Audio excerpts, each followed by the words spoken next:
হায়রে আমার মন মাতানু দেশ, হায়রে আমার মন মাতানু দেশ।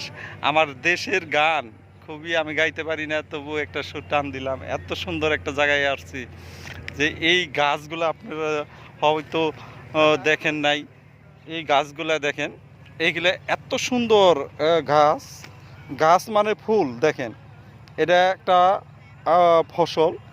এই যে আপনারা দেখছেন যে ওই যে গরু মাংস রান্না করার সময় যে মশলাগুলো দেওয়া হয়, এই মশলা মশলা ছাড়া গরু মাংস রান্না করা যায় না, কোনো তরি তরকারি রান্না করা যায় না। তো আমি সেই একটি জায়গায় আসছি। আপনাদের কেমন লাগলো জানি না। দেখেন, খুবই সুন্দর একটা জায়গার মধ্যে আমি আসছি।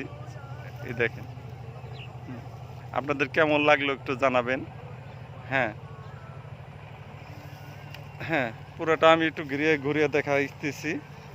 হুম, সবার জন্য ভালোবাসা রইল। আমি একটু সবুজের প্রকৃতির মধ্যে আসছি, কারণ আসাটা খুবই দরকার, কারণ আমরা কন্টেন্ট মনিটাইজেশন পেয়েছি এবং সেই জন্যই এই ভিডিওটা তৈরি করতেছি।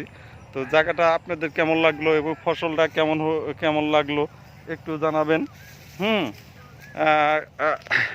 আমি ভাষায় প্রকাশ করার মতো না।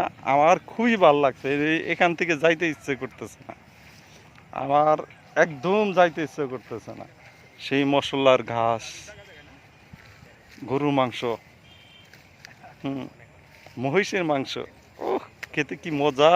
কিন্তু এইগুলা না দিলে আপনি মজা পাবেন না। যাই হোক, ভিডিওটা শেষ করতেছি। Bye bye.